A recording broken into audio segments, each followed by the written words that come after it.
A finales de julio se llevan a Conchita a Santander. Estábamos hablando de la comisión.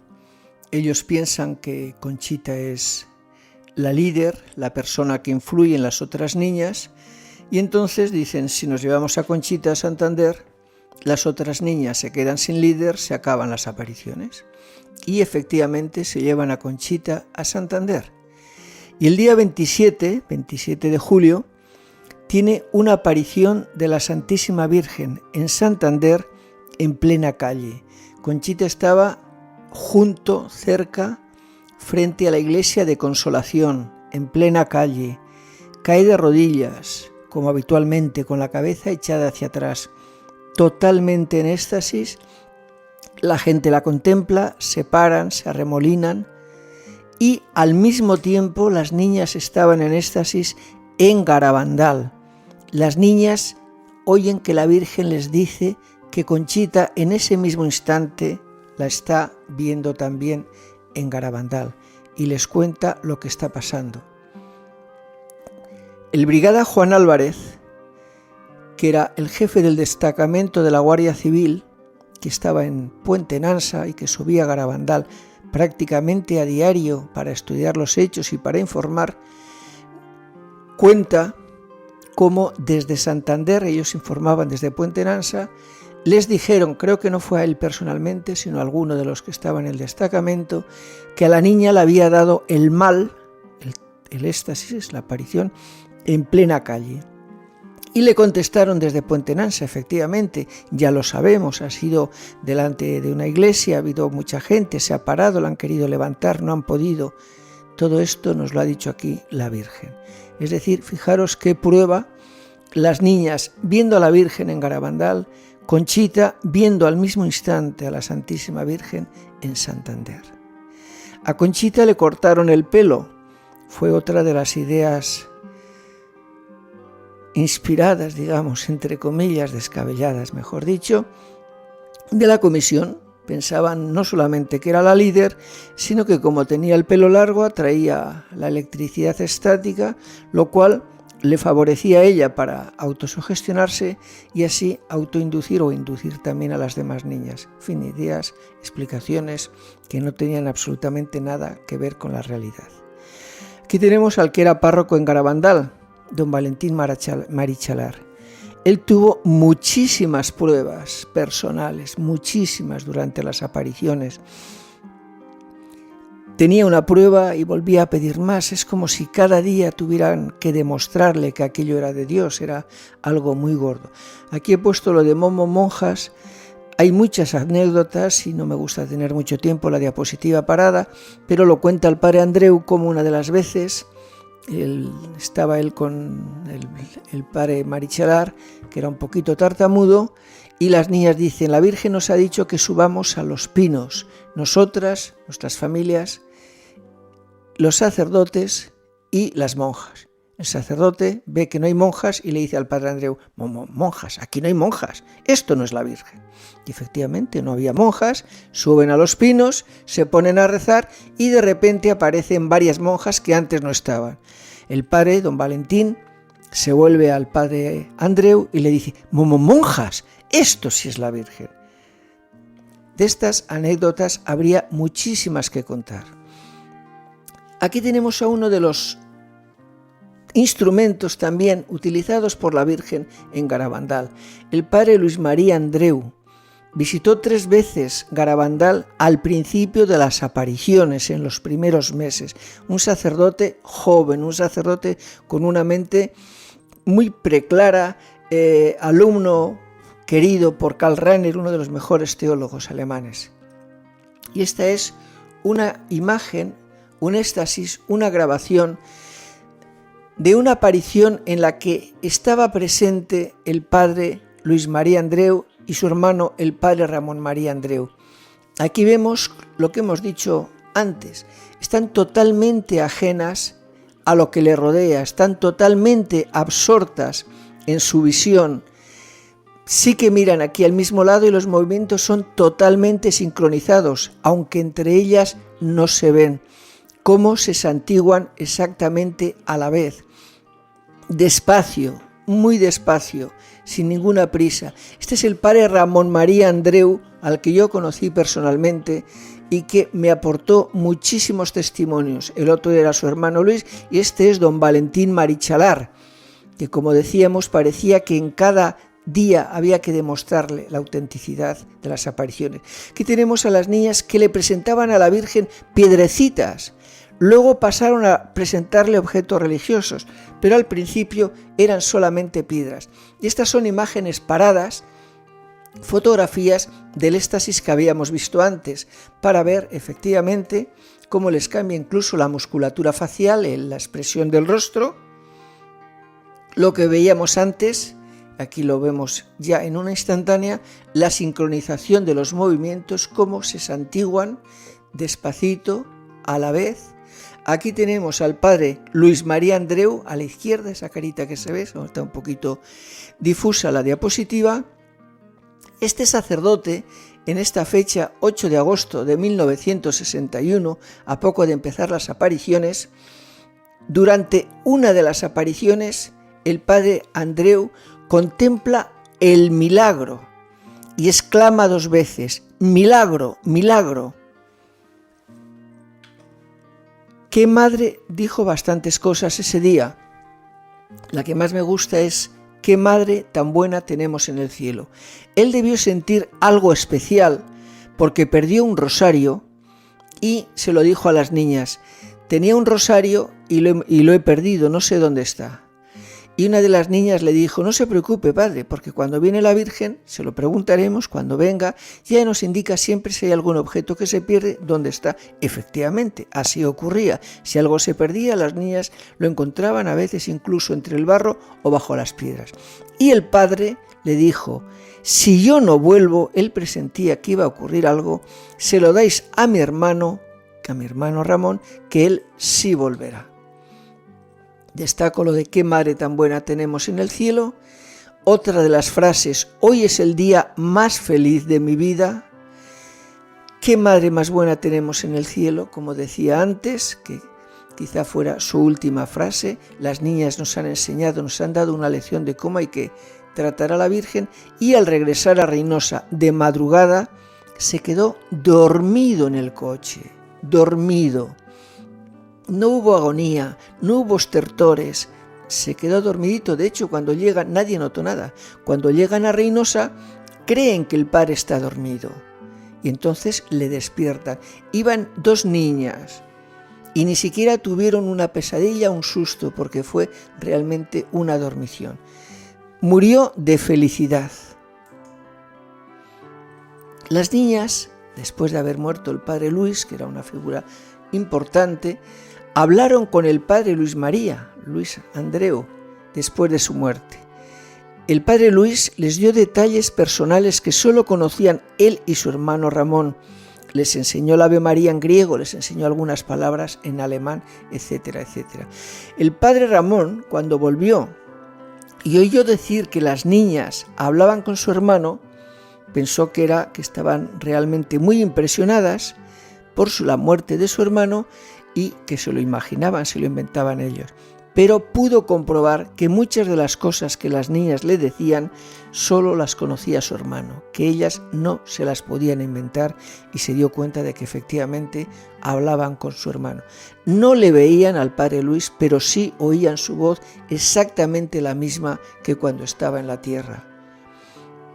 El padre Luis se apareció a su madre, envuelto en una gran luz. Aquí tenemos al padre Luis, tenemos al padre Ramón y tenemos al padre, ya no sé muy bien si es el padre Alejandro o el padre Marcelino. Son 3 de los hermanos Andreu. Ella entró en un convento de religiosas salesas y llevó una vida de verdad muy elevada, con unos escritos que son realmente de un gran valor místico. Es una familia de santos. El ángel de la Eucaristía.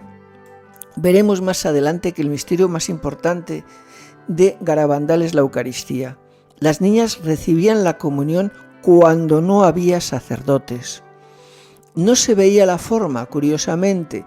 Muchos las llamaban comuniones místicas.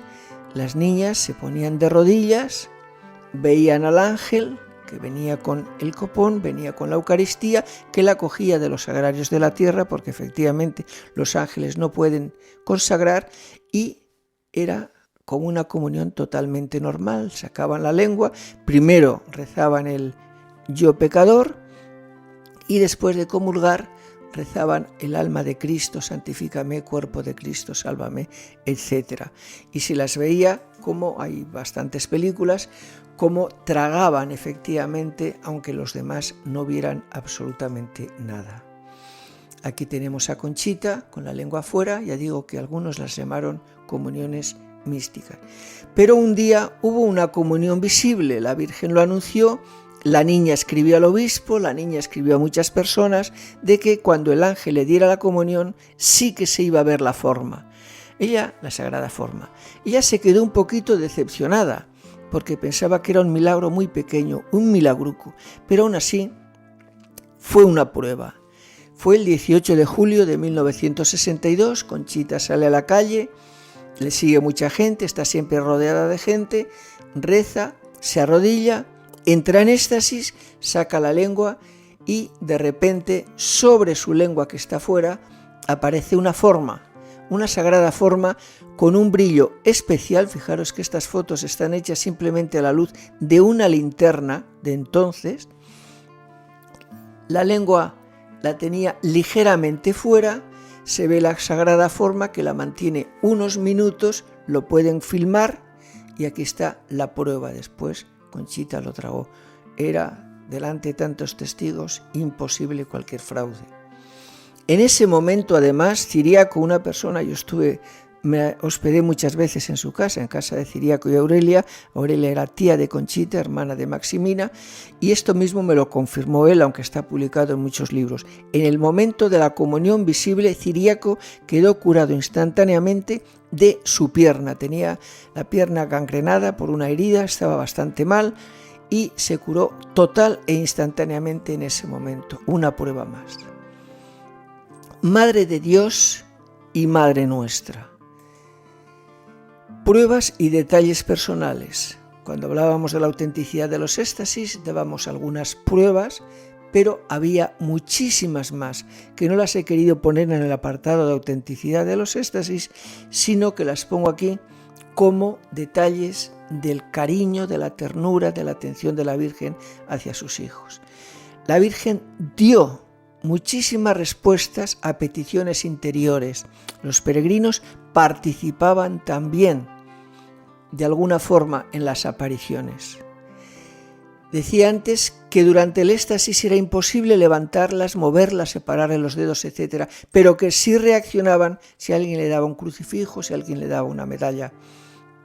Muchos peregrinos pedían pruebas interiormente, mentalmente. Si eres tú, si es la Virgen la que se aparece, que me dé a besar el crucifijo, que me signe, que me haga la señal de la cruz en la frente, que me santigüe. Muchas peticiones personales que las niñas iban respondiendo, que la Santísima Virgen a través de las niñas iba respondiendo. Devolvían a cada persona su rosario o medallas. Había veces que las llenaban, las cargaban de rosarios. Ellas no sabían a quién pertenecía y sin embargo después se lo presentaban primero a la Virgen los besaba y después se lo iban devolviendo a cada uno el suyo sin equivocarse. Eso muchas veces. Hay infinidad de testimonios. Colocaban las alianzas en los dedos adecuados. Luego veremos de todo esto, veremos alguna instantánea que lo prueba, ¿no? Había algunas personas que llevaban la alianza en la mano derecha y otras que la llevaban en la mano izquierda. Se las daban a las niñas para que las presentaran a la Virgen y siempre se lo ponían en los dedos adecuados. Reconocían a los sacerdotes. Hay infinidad de testimonios. Que es un sacerdote, que le dé la mano a don José, que felicite a este sacerdote. Muchísimas pruebas, muchísimas que están registradas en los libros y en la página web sobre Garabandal. El caso de la polvera, luego lo veremos también porque es un caso muy llamativo. Ahora lo veremos esto.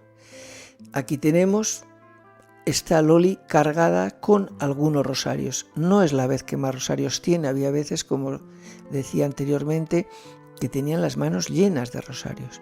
Bueno, siempre mirando hacia arriba, siempre con los ojos abiertos, mirando a la Santísima Virgen, iban devolviendo a cada una su rosario o su medalla. Aquí tenemos a Loli poniendo la medalla en el cuello de una persona. En la mano derecha tiene un crucifijo, ahí vemos me encanta esta diapositiva, como tiene el codo roto. Eran personas muy humildes, muy sencillas. La Santísima Virgen no besaba el mismo objeto 2 veces. Y esto lo pongo también como prueba de autenticidad, porque a veces lo hacían como trampa. Bueno, pues si es verdad, esto me has dicho que lo ha besado la Virgen. Sí, pues se lo voy a dar a la niña, ella no lo sabe, y si ya está besado y dices que no lo besa 2 veces, pues me lo devolverá. Efectivamente, me han contado muchos ejemplos, muchos casos de esto. Cuando le presentaban algo a la Virgen que ella ya había besado, la Virgen le decía, no, eso ya está besado. Y recuerdo que una de las veces decía una de las niñas, que esto ya te lo he dado. Uy, perdona, qué tonta. Nunca besaba el mismo objeto 2 veces porque ya estaba besado. Y lo que decíamos antes de las alianzas, aquí vemos como Loli, siempre mirando hacia arriba, en éxtasis, con los ojos completamente abiertos, la cabeza echada para atrás, le coloca la alianza a una persona en la mano derecha. Y aquí se la coloca a una persona en la mano izquierda. Nunca había visto ni al uno ni al otro. No sabía dónde llevaba la alianza. Pues efectivamente la Virgen les guiaba para que pusieran la alianza en el dedo adecuado. Peticiones interiores, hay muchísimos ejemplos, muchísimos testimonios. La gente que pensaba, si es verdad que se aparece la Virgen, si es lo que sea, cualquier condición que ponía, si es verdad que estoy en gracia, si es verdad que la Virgen está contenta conmigo, que me dé a besar el crucifijo. Y las niñas, siguiendo la indicación de la Virgen, como vemos aquí con Loli, el crucifijo en primer término, y ponían el crucifijo en la boca de la persona que había hecho la petición. Aquí lo tenemos. A Conchita con lo mismo. Reconocían a los sacerdotes. Ya digo que hay muchísimos ejemplos. Que le dé la mano a este sacerdote. Me refiero que reconocían a los sacerdotes porque los sacerdotes subían muchísimas veces de paisano, de seglar. Y sin embargo la Virgen, cuando había un sacerdote, pues siempre le daba un lugar preeminente. Que le dé la mano a ese sacerdote, y no sabían que era sacerdote. Que le felicite a don José en el día de su santo. Ni sabía ella que se llamaba José, ni sabía ella que era sacerdote. Un día se quedaron muy chocadas porque subió un fraile, un religioso que era dominico, vestido de blanco. Ellas jamás habían visto a nadie con un hábito blanco y se quedaron muy extrañadas. Entonces se lo preguntaron a la Virgen en la aparición, le hablaron de este religioso. Que es un dominico. Ellas no habían oído esa palabra nunca. Peticiones interiores, que me haga la señal de la cruz. Decíamos antes que muchas veces se pedía que me dé a besar la cruz, que me haga la señal de la cruz, o que me santigüe. Muchos pedían que les santiguara. Curiosamente, una de las veces, una de las videntes, creo que era Conchita, iba santiguando a todas las personas que estaban a su alrededor, pero se saltaba una. Este se quedó preocupado cuando veía que volvía a santiguar a otra, que buscaba a otras personas para santiguarlas, se ponía a continuación. Y Conchita le volvía a saltar y se quedó muy preocupado. ¿Por qué santigua a todos menos a mí? Y al acabar la aparición se lo preguntó a Conchita. La Virgen me ha dicho, contestó Conchita, que usted no necesitaba santiguarle, porque usted todas las mañanas lo primero que hace es santiguarse al levantarse de la cama. Efectivamente, era verdad. Todas las mañanas al levantarse lo primero que hacía era santiguarse. La niña, por supuesto, no podía saberlo. Y el caso de la polvera me lo han contado de distintas formas, pero vamos a lo esencial, al hecho en sí. Una de las veces entregan a Conchita una polvera.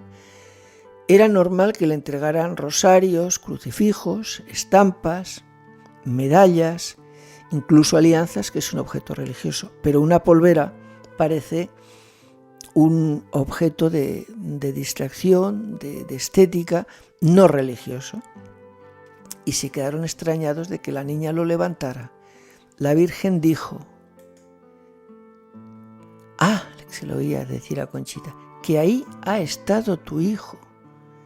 Entonces los que estaban oyéndolo, aparte de quedarse extrañados porque la Virgen aceptara un objeto, digamos, de vanidad, como es o puede ser una polvera, se quedaron más extrañados por la respuesta.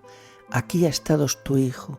Entonces le preguntaron a la dueña de la polvera y les dijo que durante la guerra, cuando había la persecución religiosa, que se perseguía a los sacerdotes, se les mataba a los religiosos, etc., para llevar la comunión a los enfermos, utilizaron la polvera, dentro ponían las sagradas formas y el sacerdote de incógnito la llevaba a los presos, a los enfermos. Ahí había estado su hijo. Las niñas no lo podían saber. Esta es una fotografía, es un hecho, hay que darle la importancia que tiene. Le dieron una cámara en aquellos tiempos, estamos hablando de los años 60, 61, 62, y le dan una cámara a una de las videntes para que haga una fotografía a la Virgen. La niña tiene la cámara durante la aparición y hace una fotografía. Lo que sale es lo que estamos viendo. Algo sale, algo se recoge, la fotografía se hizo en los pinos y hay como una silueta con las manos abiertas que correspondería a la Virgen. Curiosamente, existieron grabaciones, una de ellas desapareció, pero hay un testimonio firmado de los testigos que lo oyeron. Le dieron un grabador a una de las niñas para que en éxtasis se lo pusieran a la Santísima Virgen. Y la Santísima Virgen, cuando le decían, habla para que la gente crea, y la Santísima Virgen con una voz dulcísima, como decía Conchita, no hay ninguna voz como la suya, no hay ninguna voz que se le parezca. La Virgen responde dulcemente, no, yo no hablo.